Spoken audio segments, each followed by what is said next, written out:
Gracias, señor presidente. Bienvenido, señor secretario. Compañeras diputadas y diputados, el paquete presupuestal que nos presenta el Poder Ejecutivo parte de dos principios que al Grupo Parlamentario de Movimiento Ciudadano nos parecen cuestionables. Por un lado, en materia de ingresos, se parte de expectativas que consideramos exageradas porque no tienen visos de cumplirse a cabalidad.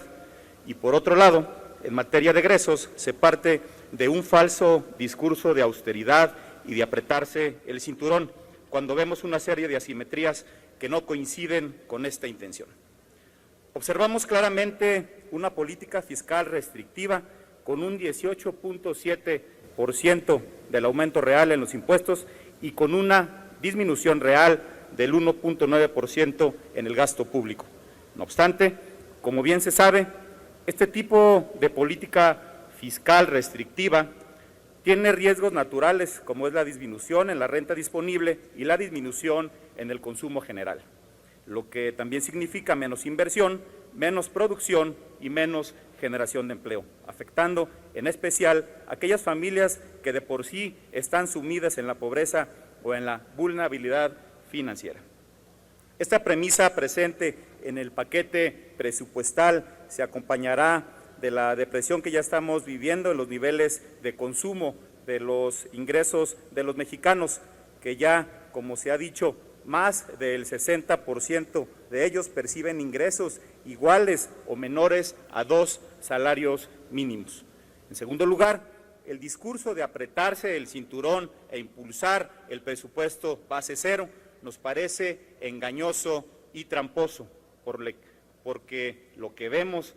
con estas políticas fiscales y con esta estructura del gasto público es que los únicos que se están apretando el cinturón son los ciudadanos, son los pequeños contribuyentes y son los pequeños empresarios. Además, no podemos perder de vista que, de acuerdo con Coneval, ya se suman 55.3 millones de personas en situación de pobreza sin que el Estado se haya decidido a entrar de fondo a una reestructuración de la política salarial y la política social.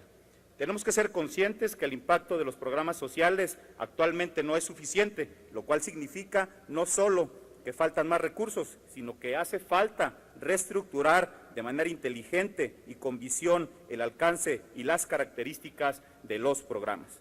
Por otra parte, vemos con preocupación que el gasto de inversión total asciende a 712.349 millones de pesos, lo que significa una reducción del 21% con respecto al presupuesto del 2015.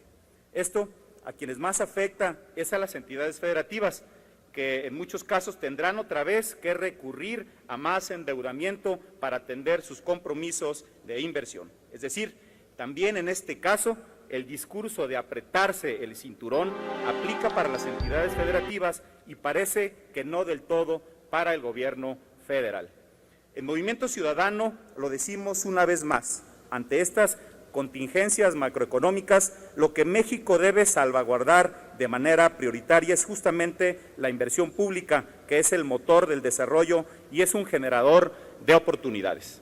Por ello pedimos que se reconsidere realizar estos ajustes y recortes en el rubro de la inversión pública. Del mismo modo, nos parece bastante cuestionable la asignación de recursos para las zonas metropolitanas, donde vemos que la única metrópoli que recibió un incremento presupuestal es la zona metropolitana de La Laguna, con 18 millones de pesos adicionales solamente, lo que no sucedió en otras ciudades, como por ejemplo en las zonas metropolitanas de Monterrey, en la del Valle de México y en la zona metropolitana de Guadalajara, donde además se incrementó con la incorporación del municipio de Zapotlanejo y adicionalmente a esto también tenemos dos nuevas zonas metropolitanas, la de Autlán de Navarro y la del sur de Jalisco. Asimismo, tenemos en este rubro que considerar una realidad que existe ya en todas las metrópolis de nuestro país. En la bancada de los ciudadanos entendemos las limitaciones financieras a las que nos enfrentamos el día de hoy como país y por ello, además de estos cuestionamientos que le hacemos, señor secretario, queremos plantear algunas ideas y algunas propuestas para incentivar al contribuyente pasivo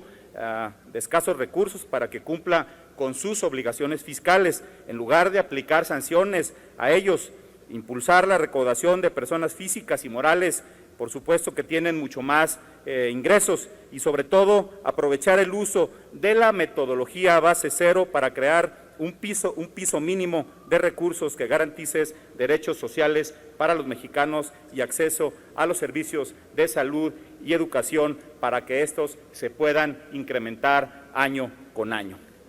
Por otra parte, en Movimiento Ciudadano estamos convencidos de que una política económica que se mueva hacia el rumbo correcto debe de acompañarse con una profunda y seria discusión del salario mínimo para dejar a un lado el modelo que no ha beneficiado a los mexicanos y para transitar a uno donde se hable de un salario digno, donde nuestro país pueda incentivar la producción, la inversión y la competitividad. En Movimiento Ciudadano seguiremos insistiendo en que la política presupuestal debe perseguir propósitos muy claros para enfrentar la desigualdad y la pobreza, y el único camino destinando más recursos a la inversión y presupuestando con equidad y con justicia social. En este sentido, creemos que el paquete presupuestal aún queda a deber y creemos que se tiene que hacer un profundo análisis al interior de esta Cámara para atender las exigencias y las preocupaciones que hoy tienen todos los mexicanos. Muchas gracias por su atención, señor secretario. Gracias, señor presidente. Es cuanto.